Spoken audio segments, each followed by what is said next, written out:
Eleições 2022. Prazo para registro de candidaturas no TSE encerra nesta segunda-feira.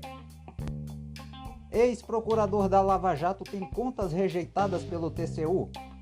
Deltan Dallagnol terá que ressarcir os cofres públicos por diárias e viagens pagas enquanto estava no Ministério Público Federal. E condenação pode acabar enterrando sua candidatura a deputado federal pelo Paraná. A volta dos que não foram? Partido se atrapalha na documentação de Zeca Cavalcante. O coloca como candidato a deputado federal e depois muda para deputado estadual. Os 5 processos em tramitação na Justiça Federal continuam colocando em risco a candidatura do ex-prefeito de Arco Verde. Falando em atrapalhada e ainda em Pernambuco, a candidata a governadora Marília Reis deixou de pagar a multa eleitoral.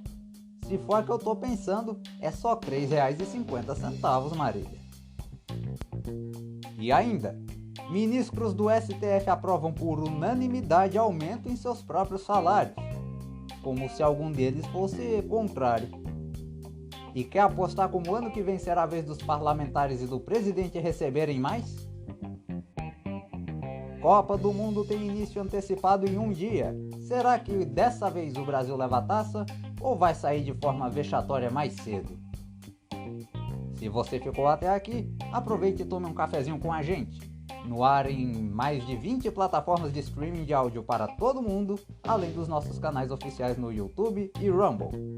E trazido a você pela Anchor, o jeito mais fácil de fazer seu podcast. Baixe agora o aplicativo disponível nas versões para Android e iOS.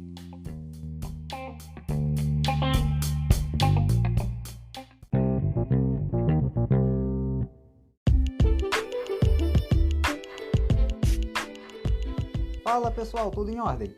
Eu sou William Lourenço, seu nobre locutor, e este é o podcast Cafezinho. Desde já eu agradeço a você que me acompanha pela audiência, paciência, carinho e confiança de sempre.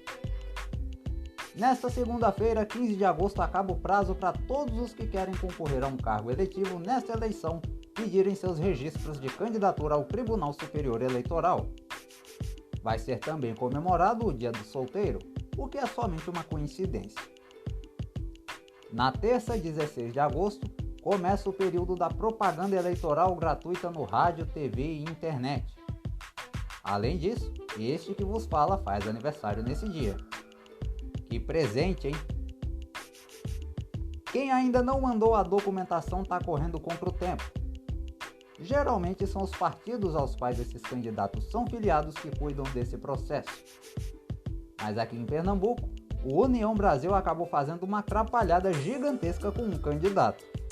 E é falando sobre isso que abrimos esta edição.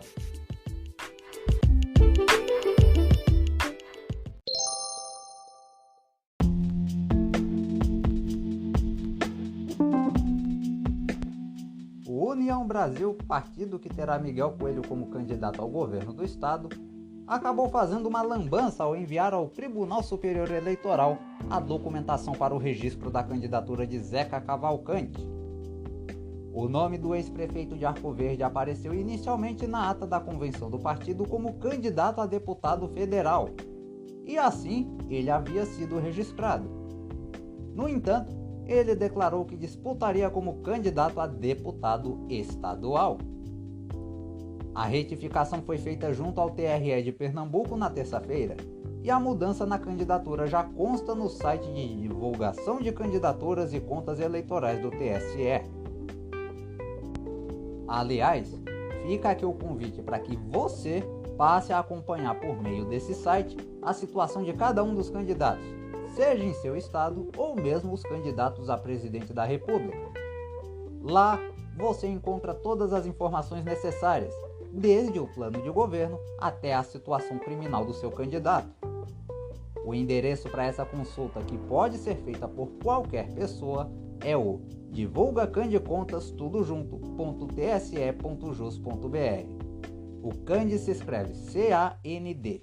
Repetindo, divulgacandecontas.tse.jus.br. A quem nos acompanha pelo YouTube e Rumble, O endereço do site ficará disponível na descrição deste vídeo. Mas voltando a falar do candidato, José Cavalcante Alves Júnior, de 56 anos, é médico de formação e foi prefeito de Arco Verde entre os anos de 2005 e 2012. Foi eleito deputado federal nas eleições de 2014, sendo um dos que votaram a favor do impeachment de Dilma Rousseff em 2016. Não conseguiu a reeleição para o cargo em 2018, nem vencer a disputa à prefeitura de Arco Verde em 2020, porque à época veio a público que seu nome constava em diversos inquéritos na Justiça. Somente enquanto era deputado federal foram pelo menos 10. Em um deles, que apurava supostas ilicitudes cometidas pelo então prefeito na aquisição de veículos para o transporte escolar no município de Pernambuco entre 2006 e 2008, ele acabou sendo absolvido na 28ª Vara Federal de Arco Verde. O que não significa que ele esteja livre da justiça. Isso porque no Tribunal Regional Federal da 5ª Região, com sede no Recife, além deste processo, existem outros 4 em tramitação, que podem, em caso de avançar, culminar na inelegibilidade de Zeca, de acordo com a lei da ficha limpa.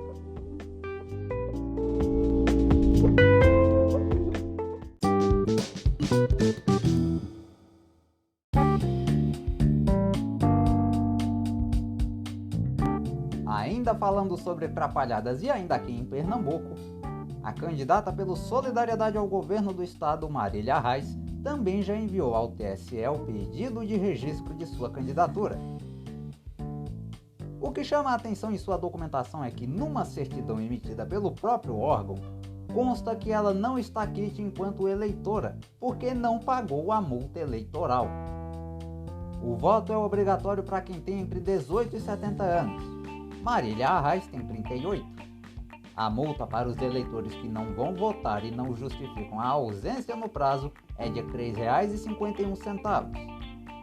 Quem faltar em 3 eleições seguidas e não justificar nem pagar as multas, tem seu título cancelado.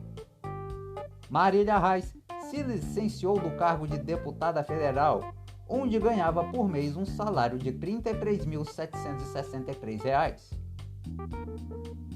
Por mais que essa certidão mostre que ela esteja em débito com a Justiça Eleitoral, isso não a impede de concorrer ao Palácio do Campo das Princesas. Agora, Marília, você deixar de pagar uma multa de R$ 3,50 por falta de dinheiro é que não foi, né?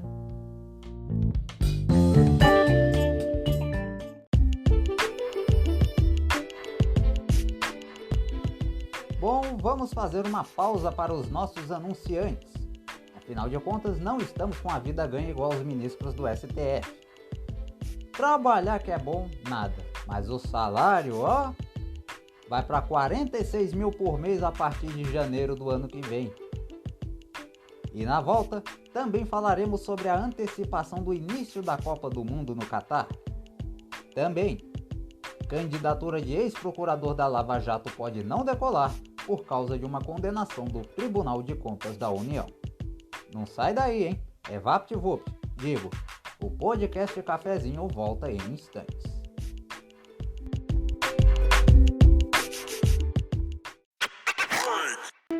Mesárias e mesários são peças fundamentais para as eleições 2022.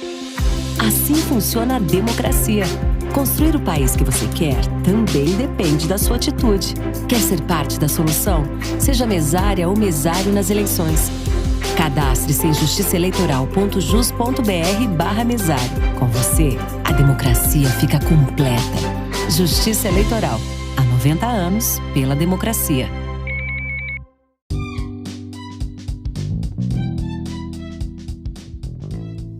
Você aí que está me ouvindo, tem vontade de fazer seu próprio podcast, mas não sabe por onde começar? Como fazer, como editar, nem como distribuir? Eu tenho a dica perfeita para você. O Anchor é uma plataforma do Spotify onde você pode produzir seu podcast de uma forma simples e gratuita. Lá você encontra algumas ferramentas de gravação de áudio, um catálogo de músicas livres de direitos autorais que você pode usar como músicas de fundo em seus episódios, pode adicionar sua própria logomarca e o melhor, seu podcast pode ser distribuído em gigantes das plataformas de streaming com alcance mundial, como o próprio Spotify. E ele ainda pode ser monetizado. Tudo isso sem você pagar nada. Gostou? Acesse agora Anchor.fm ou baixe o aplicativo nas versões para Android e iOS em seu celular. E comece agora! O próximo passo para você ser ouvido por todo mundo começa aqui.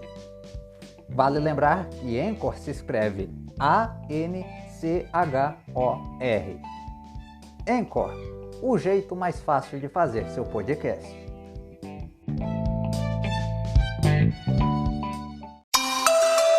Eu preciso ter informações sobre um projeto de lei. Eu quero saber o que o meu deputado está fazendo na Alep. Fica aqui meu registro. Tão importante. Mais uma audiência pública. Essa é a matéria. Segunda discussão do projeto. Então baixe agora mesmo o Siga Alep, um aplicativo para smartphone e tablet, feito para você se informar sobre projetos de lei, requerimentos e indicações dos deputados estaduais.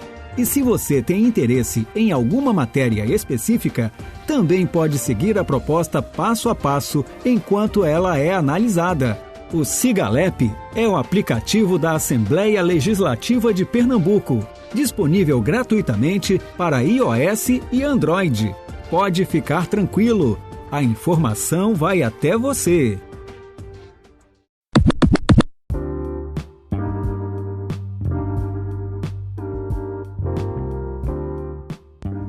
O ex-procurador Deltan Dallagnol, que ficou conhecido por causa da Operação Lava Jato, teve suas contas rejeitadas e foi condenado pelo Tribunal de Contas da União nesta terça-feira por gastos indevidos com passagens e diárias enquanto trabalhava na Procuradoria da República em Curitiba.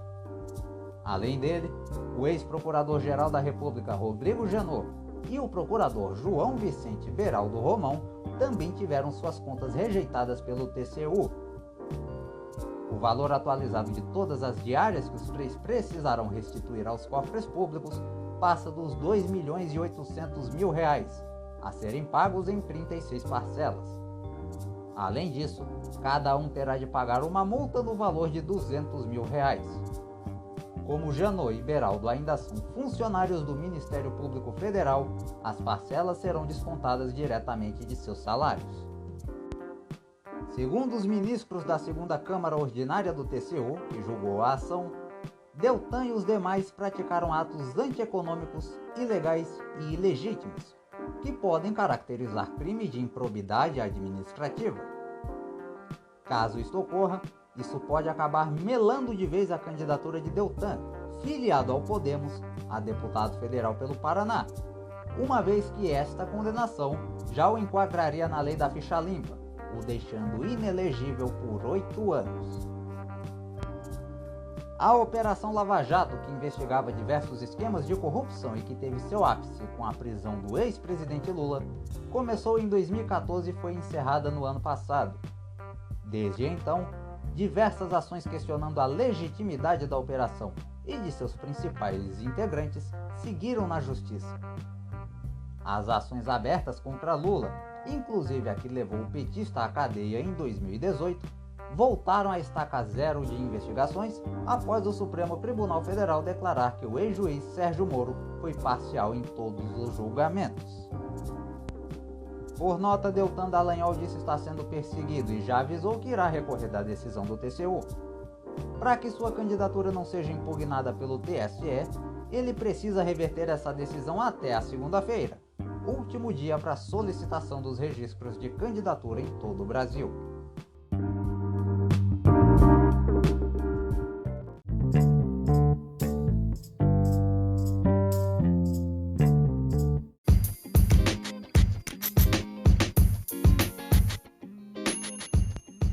A Copa do Mundo, que será disputada no Catar, vai começar um dia antes do previsto. O pedido feito pelo próprio país sede foi aceito pela FIFA essa semana. Agora, o jogo de abertura do evento, que será Catar e Equador, será realizado no dia 20 de novembro às 7 da noite no horário local, ou 1 da tarde no horário de Brasília. Essa alteração de um dia não vai afetar em nada os campeonatos nacionais e continentais ao redor do mundo. que tem previsão de encerramento no dia 13 de novembro. O Campeonato Brasileiro, por exemplo, está entre eles. Essa será a primeira vez em mais de 90 anos que a Copa será realizada no final do ano e não no meio. Isso porque no Catar ocorrem altas ondas de calor entre junho e julho, que impossibilitam a realização de qualquer atividade física em alta intensidade, como jogar futebol, por exemplo. Também será a primeira edição de uma Copa no Oriente Médio, a mais curta em termos de logística, já que a maior distância entre os estádios é de somente 70 km, e também a última com o atual formato de 32 seleções. Em 2026, disputarão 48. A seleção brasileira, única a disputar todas as edições e que amarga uma seca de 20 anos, vai em busca do 6º título nesta que pode ser a última Copa de Tite como técnico e até de Neymar como jogador. Mas até o dia 17 de dezembro, data da final, muita coisa pode acontecer, tanto a favor quanto contra o Brasil.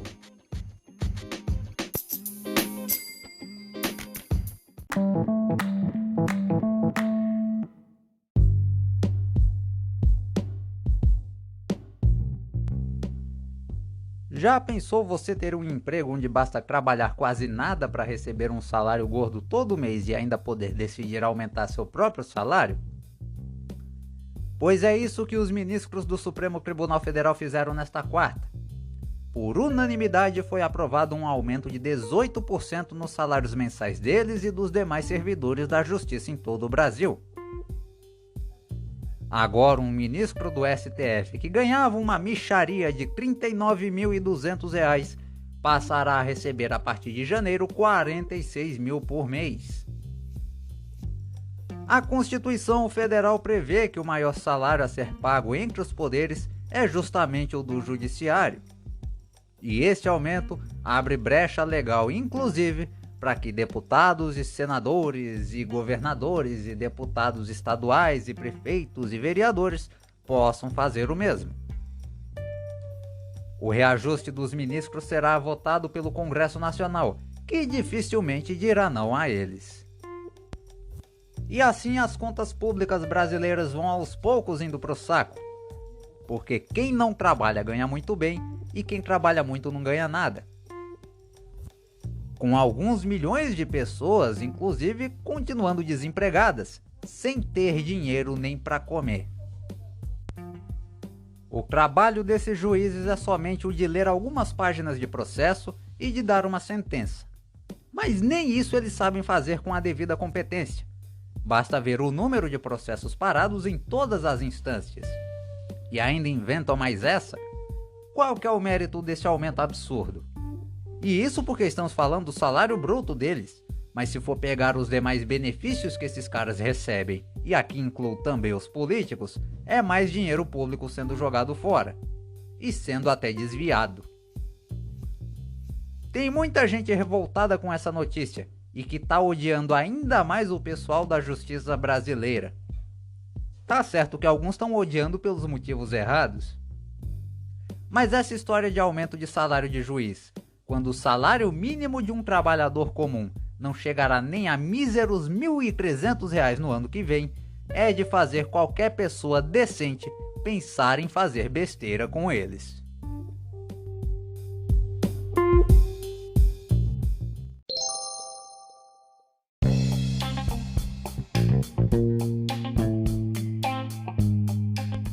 E assim nós encerramos essa edição do podcast Cafezinho, agradecendo a você que nos acompanhou pela audiência, paciência, carinho e confiança de sempre. Siga-nos em nossas redes sociais, basta pesquisar no Facebook e Instagram por Podcast Cafezinho Oficial ou ainda no Twitter por Pod Cafezinho WL. Saiba das notícias do Brasil e do mundo, bem como tem acesso às nossas colunas de opinião em nosso site, podcastcafezinhooficial.blogspot.com. Deixo o convite também para você se inscrever em nossos canais oficiais no YouTube e Rumble. Basta pesquisar por Podcast Cafezinho com William Lourenço. Eu tô indo embora e a você que fica um excelente dia e até o próximo sábado às 9 da manhã. Tchau!